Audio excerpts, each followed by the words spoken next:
The starship descended through clouds that sparkled like crushed diamonds, and Ambassador James Chen pressed his face against the viewport like a child seeing snow for the first time in his life. Valantha Prime stretched out below him in colors that human eyes had never evolved to see, and the planet's surface was covered in massive crystalline structures that caught the light of 3 distant suns and scattered it into rainbows that danced across the landscape. James had spent 20 years working his way through Earth's diplomatic corps, and he had served on colony worlds where the air itself could kill you, and he had negotiated trade deals with corporate warlords who would sell their own mothers for profit, but nothing had prepared him for this moment when humanity would finally meet the elder races of the galaxy face to face.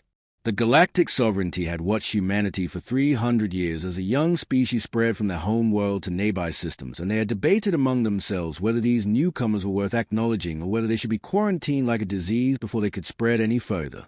In the end, curiosity had won out over caution, and an invitation had been extended, and James Chen had been chosen to represent all of humanity at this historic summit.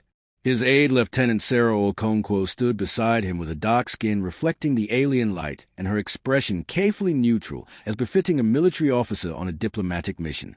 "The briefing files did not do this place justice, sir," she said quietly. James nodded without taking his eyes off the view, because he knew that if he looked away he might miss something wonderful, and he might never get this chance again. The shuttle touched down on a landing pad made of a single flawless crystal that rang like a bell beneath the ship's weight, and when the doors opened, James was hit by air that smelled like flowers and electricity and something else that he could not identify. A delegation of Valanthi waited for them at the edge of the pad, and James had studied their species extensively, but seeing them in person was something else entirely.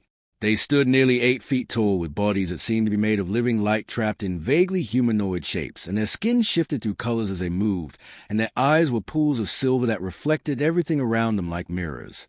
At the head of the delegation stood a figure who radiated authority, and beside her was a younger Valanthi whose silver eyes held nothing but contempt as she looked at the human visitors.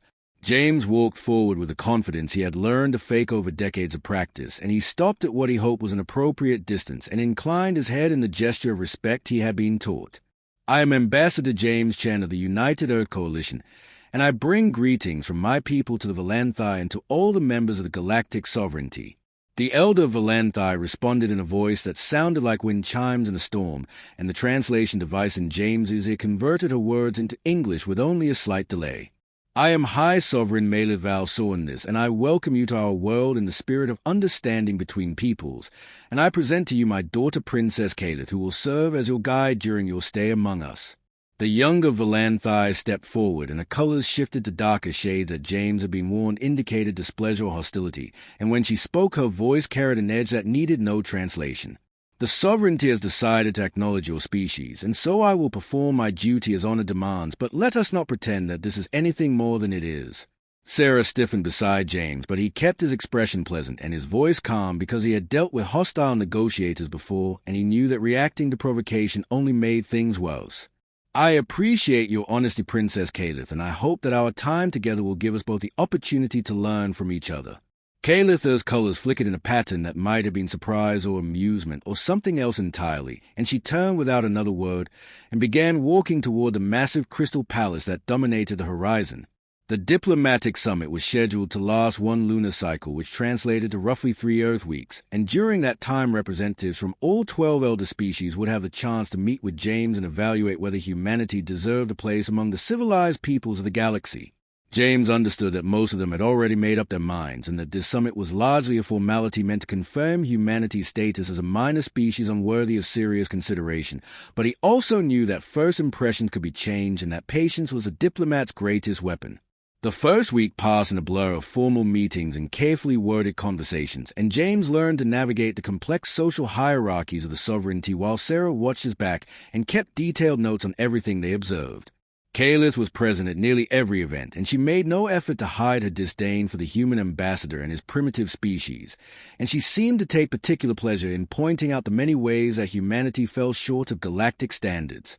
On the 8th day, a formal banquet was held in the Great Hall of the Crystal Palace, and representatives from all 12 species gathered to share food and conversation, and to take the measure of the newcomers from Earth. James moved through the crowd with practiced ease, and he smiled and nodded and said all the right things, and he pretended not to notice the condescending glances and the whispered comments that followed him wherever he went. Near the end of the evening, he found himself face to face with Princess Caliph, and for a moment their eyes met and held, and James forgot the briefing that had warned him about the significance of prolonged eye contact among the Valanthi. 1 second stretched into 2 and then 3, and when James finally looked away, the damage had already been done. Calith's colors blazed into patterns of crimson and gold, and her voice rang out across the suddenly silent hall. "You dared to challenge me, human, and in my own father's house no less." James felt his stomach drop, but he kept his voice steady as he responded. "I meant no offense, Princess, and I was simply admiring the remarkable beauty of your eyes." "Lies and cowardice," Caliph declared, and her voice carried to every corner of the room. "You met my gaze and held it, and by the laws of my people, that is a challenge that cannot be ignored, and I demand satisfaction in the ancient way." The other delegates watched with expressions that ranged from shock to barely concealed delight, and James understood that he had just walked into a trap that he had not even known existed. If he apologized now, he would confirm every belief the sovereignty held about human weakness, and his mission would be doomed before it truly began. But if he accepted the challenge, he would face a warrior princess from a species that had perfected the art of combat millennia before humans had learned to walk upright. He thought about Earth and the billions of people who were counting on him, and he thought about all the colony worlds that needed the protection and recognition that only the sovereignty could provide. Then he straightened his spine and looked directly into Calith's silver eyes once more. The news of the challenge spread through the sovereignty like fire through dry grass, and by the next morning every delegate and servant and dignitary on Valantha Prime knew that the human ambassador had been foolish enough to accept a duel with Princess Caliph Valsorndis. Sarah Okonkwo paced the floor of their guest quarters with barely contained fury, and her military bearing had given way to genuine worry as she looked at her ambassador. "So with all due respect, this is insane, and you need to find a way out of this challenge before you get yourself killed." James sat calmly on the edge of his bed, and he was studying a datapad that contained everything the Coalition knew about Valanthi combat traditions, and his expression was thoughtful rather than afraid. "If I back out now, we lose everything, Sarah, and humanity becomes a joke to the entire galaxy, and we will never be taken seriously. And if you die in that arena, we lose our best diplomat, and probably any chance of joining the sovereignty at all."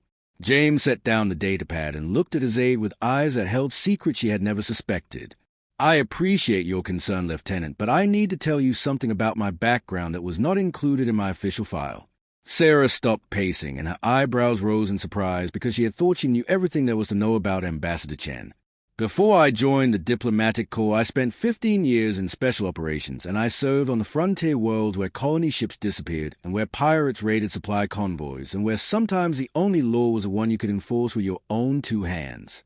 Sarah stared at him as if seeing him for the first time, and the soft-spoken diplomat she had served for 3 years suddenly looked very different to her eyes. "I trained in combat systems from every tradition Earth has to offer, and I studied historical European martial arts and Asian fighting styles, and I learned how to survive against opponents who were stronger and faster and better equipped than I was." He stood up and moved to the window, and the alien light played across his face as he looked out at the Crystal City. "The Valanthi are impressive warriors, and Princess Caliph is said to be the finest blade dancer of a generation, but they have had peace for 10,000 years, and their combat styles have become frozen in perfection, and they have not faced a true challenge in living memory." Sarah shook her head slowly, and a new emotion was replacing her worry, and it looked something like hope mixed with disbelief. "And we have had 10,000 years of constant war, and we have never stopped developing new ways to hurt each other, and every generation has built on the knowledge of the one before." "Exactly," James said, and he turned back to face her. "The Valanthi expect me to be a primitive fighting with crude instincts and no training, and they have no idea what they are actually facing. What do you need from me, sir?" James smiled, and it was not the pleasant diplomatic smile she was used to seeing, but something harder and sharper that reminded her of the wolves in old Earth stories. "I need you to contact the Coalition through the secure channel. And I need a sword delivered from Earth, and specifically I need a long sword made from Terran steel and forged according to historical specifications." Sarah nodded and moved to the communications terminal, and James returned to his study of Valanthi combat footage while his mind worked through strategies and possibilities. The next 2 days passed in a strange calm as James continued to attend diplomatic functions and smile at the delegates who looked at him with pity or amusement depending on their temperament, and Princess Caliph watched him from across crowded rooms with silver eyes that gave nothing away. The sword arrived on the morning of the duel, and it was a beautiful weapon with a blade of folded steel and a simple crossguard and a leather-wrapped grip that fit James's hands perfectly, and when he drew it from its sheath the metal sang with a voice that spoke of centuries of human warfare. The Crystal Arena was the largest structure on Volantha Prime, and it had been built 10,000 years ago to host the honored duels that were central to Volanthi culture, and its walls were made of transparent crystal that allowed spectators to watch from every angle. James walked through the entrance and into the arena proper, and he was wearing simple clothing that would not restrict his movement, and he carried his Terran sword in one hand and the weight of human history on his shoulders. The stands were filled with delegates from every species in the sovereignty, and they had come to watch the primitive human be humiliated by one of the galaxy's finest warriors, and James could feel their eyes on him like physical pressure. Princess Kayla stood in the center of the arena, and she was holding a blade made of the same living crystal that seemed to make up everything on this world, and she was beautiful in a way that was completely inhuman and utterly deadly. A Volanthi elder stepped forward, and his voice boomed across the arena as he explained the rules of the duel. This is a traditional honor duel fought in 3 rounds, and victory is achieved by drawing first blood, or by disarming your opponent, or by forcing them to yield, and no energy weapons are permitted and no technological enhancements may be used, and only blade and body, and may decide the outcome. James nodded his understanding, and he noticed that several delegates in the stands were exchanging wagers, and not a single one of them seemed to be betting on the human. The elder stepped back and raised his hand, and the arena fell silent. "Let the duel begin." Kalith moved before the elder's hand had finished falling, and she crossed the distance between them in a blur of light and color, and her crystal blade came sweeping toward James's throat in an arc that was almost too fast to see. James barely got his sword up in time to deflect the blow, and the impact sent vibrations running up his arm, and he stumbled backward as Kalith pressed her advantage. She was faster than him by a significant margin, and her reflexes had been honed by millennia of genetic refinement, and her blade danced through patterns that seemed to flow one into the next without pause or hesitation. James blocked and parried and retreated. He felt his muscles burning with the effort of keeping up with her relentless assault, and blood was pounding in his ears and sweat was running down his face. Then her blade slipped past his guard and opened a shallow cut on his left arm, and the crowd roared its approval, and Kayla stepped back with her colors blazing in triumph. "First blood to me, human, and that is 1 round decided, and you have 2 more chances to prove your worth before I end this farce." James looked down at the blood running down his arm, and then he looked up at Kalith, and something in his expression made her colors flicker with uncertainty. "Thank you, Princess, and that was exactly what I needed." She frowned, and her blade came up again, but this time James did not retreat when she attacked, and this time he had seen her patterns and understood her rhythm, and this time he was ready. The second round was about to begin, and James Chen was no longer the soft diplomat that everyone expected him to be. The second round began with Kalith launching another devastating assault, and her crystal blade wove patterns in the air that would have been deadly beautiful if they were not aimed directly at James's vital organs. But something had changed in the human ambassador, and he was no longer retreating, and no longer simply trying to survive, and instead he was moving in ways that made no sense to anyone watching. He shifted his grip on his sword and grabbed the blade with his offhand, and used the weapon like a short spear to thrust at Kalith's face, and she jerked back in surprise because no Volanthi would ever treat their blade with such disrespect. James pressed forward, and his movements were ugly and brutal and completely unlike the elegant dance of Volanthi swordsmanship, and he used his lower center of gravity to get inside her reach, and he slammed his shoulder into her midsection and knocked her off balance. The crowd gasped in shock because physical contact like that was considered crude and uncivilized, and it had no place in an honored duel, but the elder had said nothing about such tactics being forbidden. Kalith recovered quickly, and her colors shifted to angry reds as she renewed her attack, but James had found his rhythm now, and he was no longer trying to match his speed or skill. Instead, he was doing something that the Volanthi had never seen before, and he was using every dirty trick that humanity had developed over thousands of years of bloody warfare. He feinted high and struck low, and he grabbed her blade with his armored glove and yanked it offline, and he kicked at her legs when she expected him to swing at her head. The elegant patterns of Volanthi blade dancing meant nothing against an opponent who refused to fight by the rules, and Kalith found herself being pushed backward for the first time in her life. James caught her blade in a bind and twisted his weapon in a technique that had been developed in medieval Germany, and the crystal sword went spinning out of her grip and clattered on the arena floor.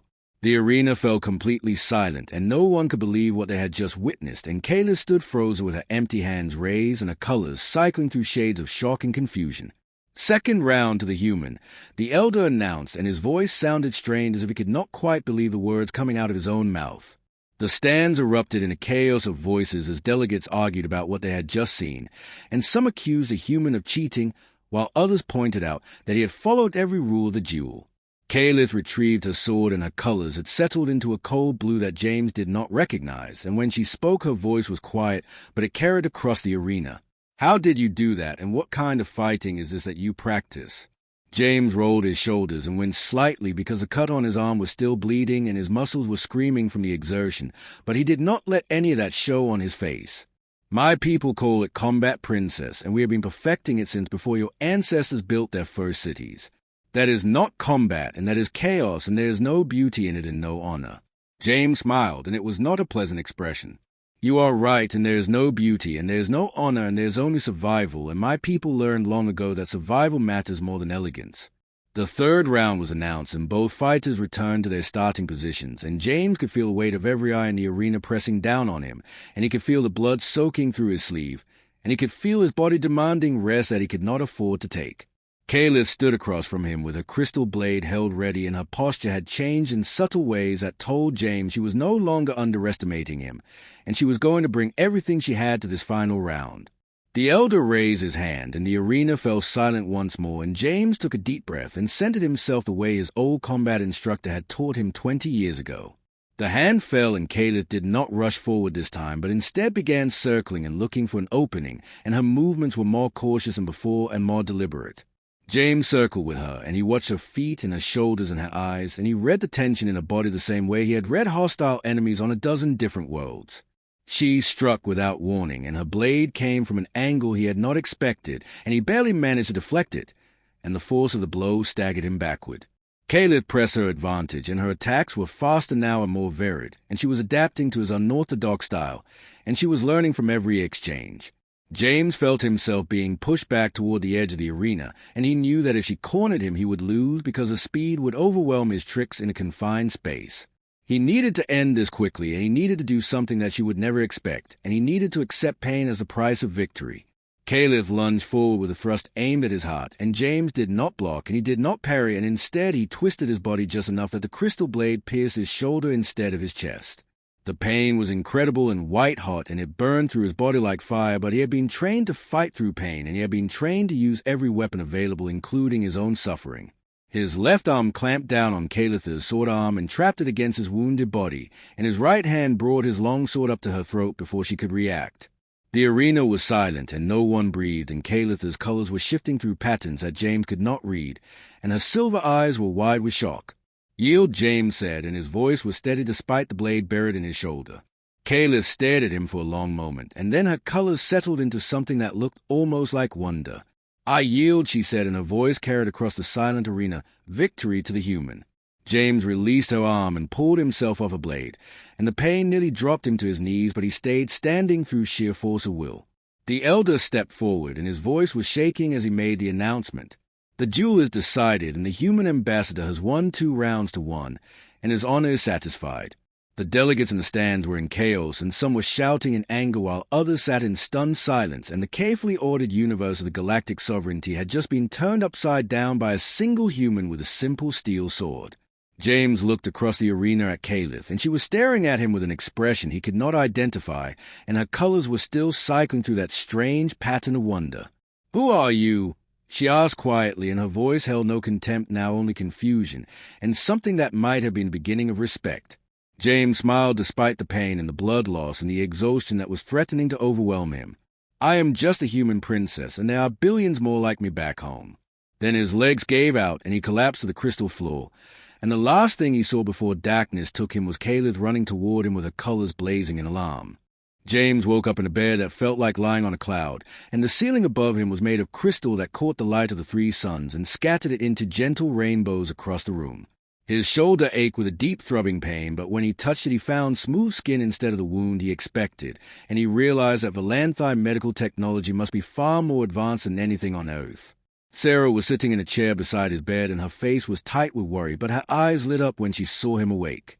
"Sir, and thank God you are all right, and the doctors said the blade missed all the vital structures, but you lost a lot of blood." James pushed himself up into a sitting position, and winced at the stiffness in his muscles. "How long was I out?"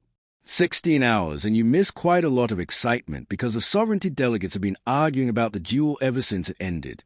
Before James could respond, the door opened, and Princess Kalith walked into the room, and her colors were shifting through patterns that he still could not read, but her posture was different than before, and less rigid and less hostile. Sarah stood up and put her hand on her sidearm, but James waved her back. "It is all right, Lieutenant, and I do not think the princess is here to finish what she started." Kalith stopped a few feet from bed, and her silver eyes studied James with an intensity that made him feel like she was looking straight through him. "I came to ask you questions, human, and I need to understand what happened in that arena." James nodded and gestured to the chair that Sarah had vacated. "Ask whatever you want, Princess, and I will answer honestly." Kalith sat down, and her movements were graceful but hesitant, as if she was not sure how to behave around him anymore. "You let me stab you," she said, and her voice was flat with disbelief. "You saw my thrust coming, and you could have dodged or blocked, but instead you let my blade pierce your body, and I need to know why." James leaned back against the pillows and considered how to explain something that was so fundamental to human warfare. "Because I needed to win, and because pain is temporary but defeat is permanent, and because my people learned long ago that sometimes you have to sacrifice a piece of yourself to achieve victory." Kalith's colors flickered and her head tilted slightly. "That is madness, and no rational being would choose to suffer when they could avoid it. And that is why you lost, Princess, because you could not imagine an opponent who would accept pain willingly, and your entire fighting style is built around the assumption that your enemy will always protect themselves." She was silent for a long moment, and James could see her processing his words and trying to fit them into her understanding of the universe. "Tell me about your world," she said finally. "Tell me about the place that creates beings like you." James closed his eyes and thought about Earth and all the beauty and horror that it contained. "My world is what you would call a death world, and everything on it evolved to kill and be killed, and the predators hunt the prey and the prey fight back, and even the plants have developed poisons and thorn to protect themselves." He opened his eyes and looked at Kalith. "Humans evolved on the savannas of Africa where lions stalked us and where the sun could kill us and where water was scarce and food was never guaranteed, and we survived not because we were the strongest or the fastest, but because we refused to die." Kalith's colors were shifting faster now, and James thought he could see the beginning of understanding in her silver eyes. "We are persistent predators, and we can chase our prey for days without stopping, and we can survive wounds that would kill most other species, and we heal from injuries that should be fatal, and we keep going when any rational being would give up." He leaned forward, and his voice grew more intense. "But that is not what makes us dangerous, Princess, and what makes us dangerous is that we never stopped fighting each other, and for 10,000 years while your people mastered Starflight and built this beautiful civilization, we were killing each other in increasingly creative ways." James told her about the wars of Earth, and he spoke of spears and sword and arrows, and he told her about gunpowder and bombs and nuclear weapons, and he described the trenches of World War I, and the beaches of Normandy and the jungles of Vietnam. He told her about samurai and knights and Spartans, and about martial arts that had been refined over centuries of bloodshed, and about the endless human capacity for violence. Every generation inherited the knowledge of the ones before, James said, and every generation added their own innovations, and we built universities dedicated to the study of warfare, and we wrote books about how to kill more efficiently, and we never ever stopped. Kalith sat in silence, and her colors had faded to pale, uncertain shades that James had never seen before. "Your people perfected the blade dance 10,000 years ago," James continued. "And then you had peace and you stopped developing because there was no need to improve, and your warriors train in the same techniques that their ancestors used and nothing ever changes." He held up his hands and looked at the scars that covered them. "My people cannot afford that luxury because we are always at war with something, whether it is each other or nature or the universe itself, and we adapt and evolve and overcome because the alternative is extinction." Kalith stood up and walked to the window, and her reflection in the crystal was pale and wavering. "I have fought duels my entire life, and I have never lost, and I thought I understood what combat meant and what warriors were capable of." She turned back to face him.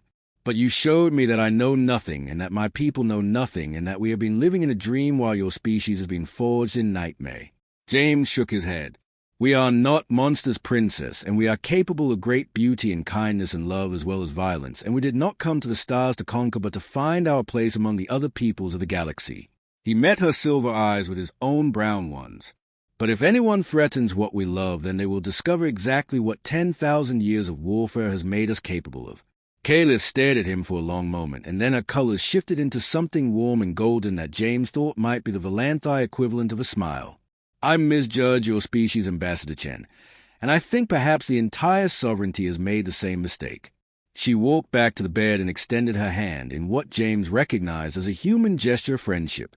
I would like to start again if you are willing, and I would like to learn more about the remarkable species that produces beings like you." James took her hand and shook it. "I would like that too, Princess, and I think we have a lot to teach each other." Sarah watched from the corner of the room, and she could see the beginning of something new taking shape between these two representatives of their species. The duel was over, but the real work was just beginning. The final round of diplomatic sessions began 3 days after the duel, and James walked into the great hall with his arms still in a sling, but his head held high and his diplomatic smile firmly in place. The delegates from the 12 elder species looked at him differently now, and there was still skepticism in many of their eyes, but the open contempt had been replaced by something that looked like cautious respect. Princess Kayla stood beside her father, the High Sovereign, and when James entered the room, she inclined her head in acknowledgement, and her colors shifted to warm, welcoming shades that made several of the other delegates whisper among themselves. The representative from the Crystalline Collective spoke first, and her voice rang out across the chamber. "We have observed the human ambassador in combat, and we have seen things that we did not expect, and we must ask ourselves whether we truly understand what this species represents." A delegate from the Void Swimmers rose next, and his dark form seemed to absorb the light around him. "They are young and violent and unpredictable, and bringing them into the sovereignty could upset the balance that has maintained peace for millennia." James stepped forward and raised his hand requesting permission to speak, and the High Sovereign granted it with a wave of her luminous fingers. "I understand your concerns, and I share many of them because humanity is aware of our own capacity for destruction, and we know better than anyone what we are capable of when pushed to our limits." He paused and looked around the chamber at the gathered representatives of civilizations that had existed since before humans had learned to use fire.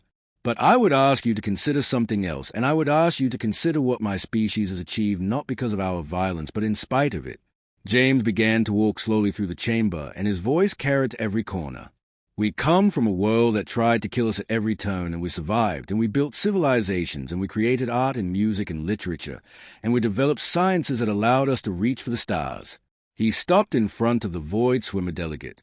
"You see our capacity for war, but that same drive that makes us dangerous also makes us survivors, and it makes us stubborn and determined, and it means that when we commit to something we do not give up until it is done." He moved on to the Crystalline Collective representative. "You worry that we will upset your balance, but consider what we could contribute, and consider the new perspectives we could bring, and consider the problems we might solve because we think in ways that are completely foreign to species who have known peace for 10,000 years. James returned to the center of the chamber and turned to face the High Sovereign. "Humanity does not ask to be trusted because trust must be earned, and we know that we are newcomers to the galactic stage, and we know that our history is bloody and our nature is violent." He spread his hands in a gesture of openness. "But we also know that we are capable of change and growth, and that the same adaptability that makes us dangerous in war also allows us to learn and evolve and become better than we were." The chamber was silent, and James could feel the weight of the moment pressing down on him. Princess Kayla stepped forward, and her voice rang out clearly. "I have spoken with the human ambassador at length, and I have learned things about his species that challenge everything I thought I knew about the universe." Her colors shifted to shades of blue and gold that James had learned to recognize as sincerity and conviction. "Humans are not simple, and they are not primitives, and they are certainly not weak, and they are complex beings forged by circumstances that would have destroyed most other species." She looked at her father. "I believe that humanity deserves a chance to prove themselves, and I believe that the sovereignty would benefit from their inclusion. And I speak not as a princess who was defeated in combat, but as a Valanthi who has gained new understanding." The High Sovereign was silent for a long moment, and then she rose from her throne and her light filled the chamber. "The sovereignty has debated the question of humanity for 300 years, and we have watched and waited and wondered what to make of these remarkable creatures." She descended from her throne and walked toward James, and her colors were shifting through patterns that seemed to contain entire galaxies. "Ambassador Chen, and you have shown us something that we did not expect, and you have demonstrated that humanity possesses qualities that we value even if they are expressed in ways that we find unfamiliar." She extended her hand, and James felt his heart pounding as he reached out to take it. "The galactic sovereignty formally recognizes humanity as a candidate species for full membership, and you will have 10 standard years to demonstrate your commitment to peace and cooperation, and at the end of that time a final decision will be made." The chamber erupted in a mixture of applause and protest, but James barely heard any of it because he was too busy trying not to collapse from relief. Sarah was at his side in an instant, and her professional mask had cracked enough to show a brilliant smile. "We did it, sir, and you did it." James shook his head. We took the first step, Lieutenant, and the real work begins now. Later that evening, James stood on a balcony overlooking the Crystal City, and the three suns were setting in colors that human eyes had never evolved to see, and he felt the weight of history pressing down on him.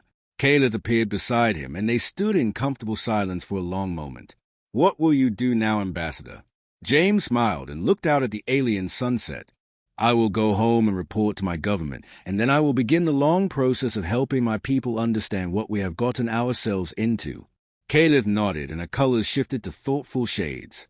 "I have requested assignment to Earth as a cultural liaison, and I want to see the world that created beings like you, and I want to understand humanity better than any Valanthi has before."